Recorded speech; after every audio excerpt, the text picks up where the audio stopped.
To introduce this topic, I want to talk about something a bit personal because it fits the topic well and it has been plaguing me for years. So, 2 things about me. 1, I live in Germany, one of the only countries on the entire planet where the law sets up a predetermined path of growth for children, which is regulated through the education system. This is called Schulpflicht, or compulsory school attendance, which requires all children to attend a state-approved school from ages 6 to 18. It is one of the few countries that strictly prohibits alternative education like homeschooling, and it really goes hard on framing formal education as essential for social integration and civic responsibility. The law dates back to the 19th century and is rooted in the belief that schools provide a balanced education and foster social cohesion, no matter if that's what you want or not. Fact number 2 about me. I have a daughter who is currently subjected to this very system. And not only is she subjected to this system, she's also really struggling to be nurtured by that system as a person who has a hard time conforming to norms and external ideals. She is now in 10th grade, and recently the push for conformity, which shows itself in frequent discussions about future plans, going to job expos, mandatory interview training, and exam preparations, are causing her legitimate panic attacks, which make her absolutely miserable. She frequently talks about feeling dysfunctional and judged by conformist society. The reason why she's struggling so hard is because she is uniquely attuned to her individuality and simply never received punishment for bad performances or was judged for her desire or lack thereof in regards to conformity. So when this is happening at school, of course, it is difficult for her to deal with. Most people internalize this social demand, which may make it easier for them to handle the pressure of that system. In any case, I believe that all this girl and most children really need is a moment to breathe, some time to figure themselves out, some time to be a 15-year-old without so-called adults telling her who to be or what to want, without being told to grow up. So let's talk about that on a larger scale. Growing up.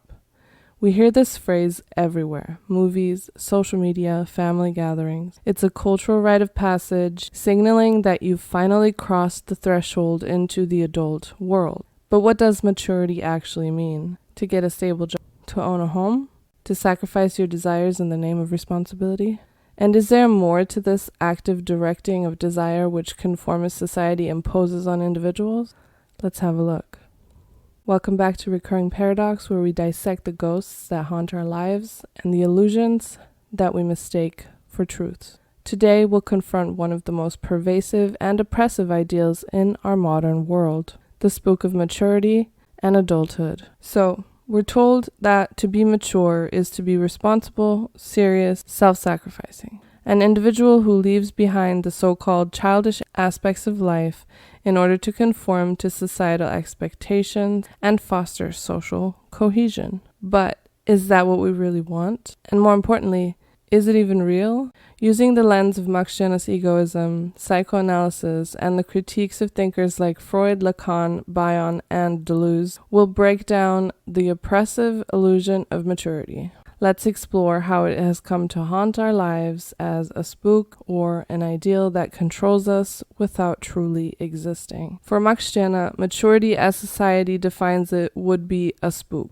It's an abstract ideal we're told to chase, a version of ourselves we're supposed to become. From the moment we're children, we're pressured to grow up, to become productive, rational, and serious.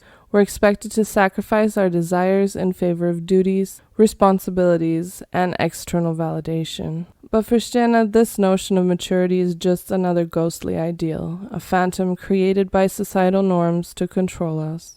And it is carried through the stages of our lives, including parents, teachers, and so forth. Adulthood, in this sense, is less about real individual growth and more about conforming to the expectations placed upon us by authority, culture, and tradition. Sigmund Freud's psychoanalytic framework offers a deeper understanding of how this spook takes root in our psyche. Freud believed that the psyche is divided into 3 parts: the id, the ego, and the superego. The superego represents internalized societal norms, rules, and ideals, what Freud called the conscience. The spook of adulthood takes root in the superego. We are conditioned to believe that to be a mature adult is to repress the instinctual desires of the id, the part of ourselves that seeks pleasure, play, and spontaneity. The superego demands that we replace those desires with order, responsibility, and self-discipline through sublimation. But this repression comes at a cost. It creates internal conflict and often leads to feelings of guilt and shame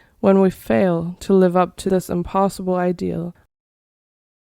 Lacan takes Freud's ideas even further. In his concept of the mirror stage, Lacan shows how we form the ideal ego when we first recognize ourselves in the mirror as a unified whole.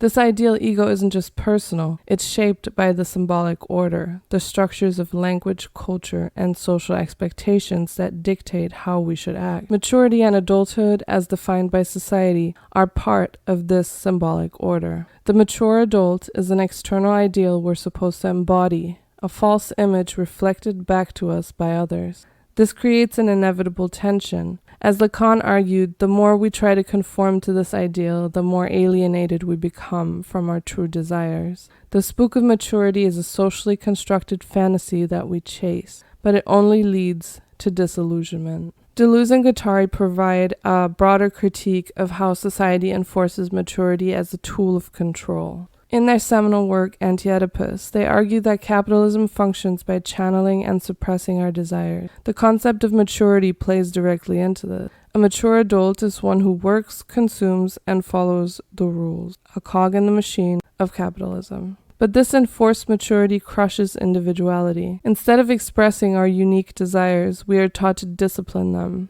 The spook of maturity ensures we stay in line, perpetuating the system rather than breaking free from it.